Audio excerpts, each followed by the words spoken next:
بسم اللہ الرحمن الرحیم۔ سوال پوچھا گیا ہے کہ عشاء کے وتر پڑھنے کا صحیح طریقہ کیا ہے؟ جواب یہ ہے کہ احادیث طیبہ میں وتر پڑھنے کے مختلف طرق روایت کیے گئے ہیں۔ 3 رکعتیں وتر بھی ہیں، 5 بھی ہیں، 7 بھی ہیں، 9 بھی ہیں۔ مختلف طریقے احادیث میں موجود ہیں، مگر فقہ حنفی میں صحیح احادیث اور اکثر دلائل کی روشنی میں جو وتر پڑھنے کا درست طریقہ بیان کیا گیا ہے وہ ایک سلام کے ساتھ وتر کی 3 رکعتیں ہیں، یعنی دوسری رکعت اتحیات میں جب بیٹھیں گے تو عبدہ و رسولہ کہنے کے بعد کھڑے ہو جائیں گے اور پھر فاتحہ اور سورت اور پھر بعد میں دعائے قنوت پڑھ کے تیسری رکعت کو مکمل کر لیا جائے گا۔ تو فقہ حنفی میں وتر کی 3 رکعتیں ایک سلام کے ساتھ ادا کی جاتی ہیں۔ بے شمار دلائل ہیں، اختصار کے ساتھ چند ایک دلائل سماعت کر لیجئے۔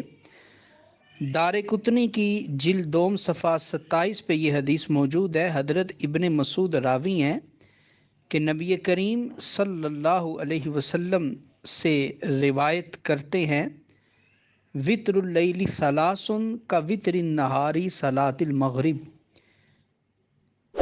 ترجمہ یہ ہے کہ دن کے وتروں یعنی نماز مغرب کی طرح رات کے وتروں کے بھی 3 رکعات ہیں، یعنی جس طرح نماز مغرب کی 3 رکعتیں ہیں ایک سلام کے ساتھ، فرض کی بات ہو رہی ہے، اسی طرح عشاء کے وتر کی بھی 3 ہی رکعتیں ہیں ایک سلام کے ساتھ۔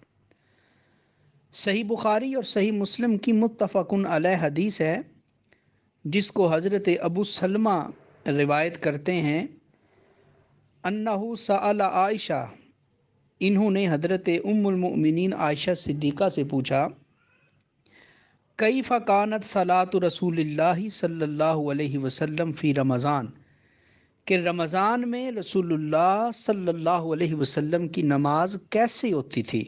فقالت، تو جواب میں حضرت عائشہ فرماتی ہیں، ما کان رسول اللہ صلی اللہ علیہ وسلم یزید فی رمضان ولا فی غیرہ علی 11 رکعۃ، کہ نبی پاک رمضان میں بھی اور غیر رمضان یعنی باقی 11 مہینوں میں بھی رات میں 11 رکعات سے زیادہ نہیں پڑھا کرتے تھے۔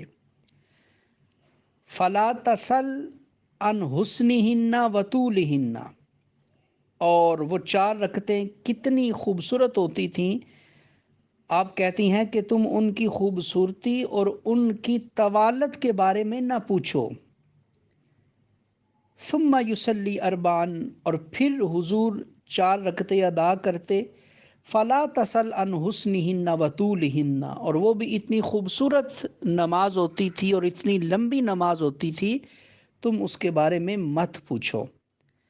ثم یصلی ثلاثا، اور پھر یہ 4 اور 4 8 ہو گئیں، جب یہ 8 رکعتیں حضور پڑھ لیتے، ثم یصلی ثلاثا، اور بعد میں حضور پھر 3 رکعتیں ادا فرماتے۔ یہ حدیث صحیح بخاری میں حدیث نمبر 196 ہے اور صحیح مسلم میں حدیث نمبر 738 ہے۔ اب اس حدیث میں حضرت عائشہ کہتی ہیں کہ نبی پاک 11 رکعتیں پڑھتے، 4 الگ 4 الگ 8 ہو گئیں، اور جو باقی 3 رکعتیں ہوتی وہ نبی پاک صلی اللہ علیہ وسلم ایک سلام کے ساتھ پڑھتے۔ یہاں حضرت عائشہ نے یہ نہیں کہا کہ وہ جو 3 رکعتیں ہوتی 2 الگ پڑھتے اور ایک بعد میں الگ پڑھتے، ایسا نہیں ہے، بلکہ کہا ثم یصلی ثلاثا، پھر حضور 3 رکعتیں ادا کرتے، اور یہ جو 3 رکعتیں ہوتی یہ عشاء کے وتر ہوتے۔ حضرت ابو بکر صدیق کے پوتے حضرت قاسم کہتے ہیں کہ رائنا اناسن منذ ادرکنا یوترون بسلاس، کہ جب سے ہم نے ہوش سنبھالا ہے ہم نے مسلمانوں کو 3 وطر پڑھتے ہوئے ہی دیکھا ہے۔ یہ روایت جو ابھی پیش کی گئی یہ صحیح بخاری کی حدیث نمبر 948 ہے۔ تو ان دلائل کی روشنی میں یہ چیز ثابت ہوتی ہے کہ عشاء کے وطر کی رکعتیں 3 ہیں۔